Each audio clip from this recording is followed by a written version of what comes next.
Educational creativity চ্যানেলে সকলকে স্বাগত। আপনারা দেখেছেন যে প্রাথমিক নিয়োগ প্রক্রিয়ায় কিছু অ্যামেন্ডমেন্ট হচ্ছে। 2016 যে রিক্রুটমেন্ট রুলস ছিল সেটি ড্রাফট অ্যামেন্ডমেন্ট প্রকাশিত হয়েছে। তো যেই দিন প্রকাশিত হয়েছে 3/11/2025, ওই দিন থেকে 15 দিনের মধ্যে যদি কোনো অবজেকশন বা সাজেশন থেকে থাকে in writing with respect thereto which may be received by the undersigned within the said period shall be duly considered। তাহলে সেই পজিটিভ কিছু যদি সাজেশন হয়ে থাকে সেগুলো কিন্তু অ্যাকসেপ্ট করা হবে বা পরিবর্জনের প্রয়োজন থাকবে। তো এই ড্রাফট বা অ্যামেন্ডমেন্ট রাজ্যপাল দ্বারা governor in exercise of the power, এটি গভর্নমেন্ট পাওয়ার রয়েছে, যে পাওয়ারের গভর্নমেন্ট সাইন করে এটাকে পরিবর্তন করতে পারে। তো কোন কোন জায়গাগুলো মূলত পরিবর্তন হয়েছে আপনাদেরকে দেখাবো। 2016 রিক্রুটমেন্ট রুলসে কোন জায়গাগুলো পরিবর্তন হচ্ছে আর কি ছিল আর কি আসছে সেইগুলো পুরোটাই আমরা দেখে নেব। চলুন। In rule 2 omit class, rule 2 omit হয়ে যাচ্ছে, রুল 2 এর ক্লাস সি অমিট হয়ে যাচ্ছে। কি আসছে? Aptitude test means a test to assess natural teaching ability of a candidate, এটা আউট হয়ে যাচ্ছে। আউট হয়ে নতুন কিছু আসতে চলেছে। মানে এটা টোটালি আউট, এটা থাকছে না। In Rule 6, Sub-Rule 1, for the words figure has completed the age of 18 years, 18 বছর পরিবর্তে 21 বছর হচ্ছে প্রাইমারি নিয়োগ প্রক্রিয়া আবেদনের জন্য। No person shall be appointed by the council as a teacher unless he is citizen in India and has completed the age of 18 years as on first day of the January of the year of the advertisement and has not completed the age of 14 years। 18 বছর বয়স হলে আবেদন করতে পারতো, সেটা পরিবর্তন হয়ে 21 হচ্ছে। এই যে কলম, লাল কলমের মধ্যে দেখতে পাচ্ছেন যেটা আমি রেখেছি, এটা কিন্তু আগে ছিল আর পরিবর্তন হয়ে এটা হচ্ছে। এরপরে ইন রুল 8 এর for sub rule 1, the selection committee shall make prima facie scrutiny of the duly file application form submitted by the candidates having qualification as mention in rule 6। Rule 6 এ যে কোয়ালিফিকেশন মেনশন করা ছিল সেটা selection committee আবেদন করার পরে সেটা scrutiny করবে, ডিউলি ফাইল বা ভেরিফাই করবে। সেটা পরিবর্তন হয়ে আসছে।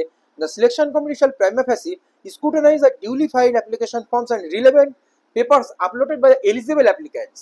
Eligible applicant যে সমস্ত পেপার আপলোড করবে সেগুলো স্ক্রুটিনাইজ করবে সিলেকশন কমিটি। আর আগে কি ছিল? Duly file application form submitted by the candidates. File যে অ্যাপ্লিকেশন সাবমিটেড করা হয়েছে সেইগুলো, এখানে বলছে এলিজিবল অ্যাপ্লিক্যান্টস এর কথা বারবার বলা হচ্ছে, বা relevant papers.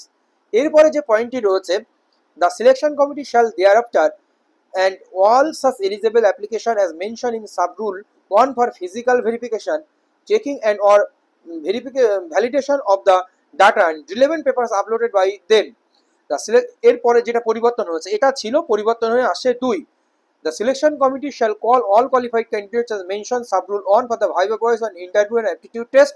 The performance of the candidate who will be called for viva voice or interview aptitude test shall be assessed and separately by interview board from the specific purpose. So এখানে selection committee shall thereafter call all such eligible application as mentioned in sub rule on for physical verification, checking and validation of data relevant papers. যে ডাটাগুলো সে জমা দিয়েছে সেই ডাটাগুলো verification করা হবে, সেগুলো ভ্যালিড কিনা সেটা দেখা হবে। এরপরে যে জায়গাটাই আসছে, for sub rule 3 and substitute the following sub rule, the selection committee shall thereafter prepare a merit list of all eligible application who underwent such physical verification, checking and or validation of their data based on following table। যে table অনুযায়ী যে data দিয়েছে সেই eligible candidate হলো, verification হলো, checking হলো। তো আগে কি ছিল? academic qualification, training performance in the TET extra curriculum activities and performance in viva voice or interview and aptitude test shall computed in the manner in the mentioned in table A। Table A পুরনোটাই কি ছিল আপনারা সবাই জানেন, সেটা পরিবর্তন হয়ে এইগুলো আসছে 5 5 5 25 আর 40। আর টেবিল বিতে কি আসছে? টেবিল বিতে যেটা আসছে সেটা হলো ভাইভা ভয়েস ইন্টারভিউতে পাস অ্যান্ড ক্লাসরুম ডেমনস্ট্রেশনে পাস, টোটাল 10। যেটা সাবরুল যেটা পরিবর্তন হচ্ছে 4, the marks for candidates applying for non earmark vacancies shall be allocated as follows। Non earmark ভ্যাকান্সিতে যারা আবেদন করেছে তারা যে 5টি এক্সট্রা কারিকুলাম ছিল সেটা রিমুভ করে দেওয়া হয়েছে, রিমুভ করে এইভাবে ভাগ করা হয়েছে। এই পয়েন্টটাতে টেবিল বি ভাগ করা হয়েছে, সেটা এখানে এসে all eligible application medium wise categorized for the particular recruitment process shall be called for viva voice and interview and classroom demonstration। এরপরে যে পয়েন্টে আসবো, এখানে প্যারা টিচারদের ক্ষেত্রে এই যে দেখুন, প্যারা টিচারদের ক্ষেত্রে ক্লাসরুম ডেমনস্ট্রেশন দিতে হবে না, তাদের এক্সপিরিয়েন্স অনুযায়ী এই নম্বরগুলো বিভাজন করা হয়েছে।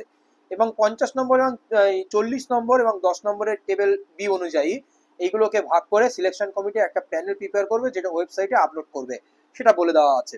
এরপর আমরা যদি নিচের দিকে চলে আসি, 13, যেটা 2016 রিক্রুটমেন্ট রুলস আছে, 13 নম্বর পয়েন্ট আফটার সাবরুল 2 পরিবর্তন হচ্ছে। কি আসছে দেখুন, provide that the council shall issue appointment as stated in sub-rule 2 by way of written appointment letter by the registered post to the eligible successful candidate written appointment পাঠানো হবে by পোস্টে।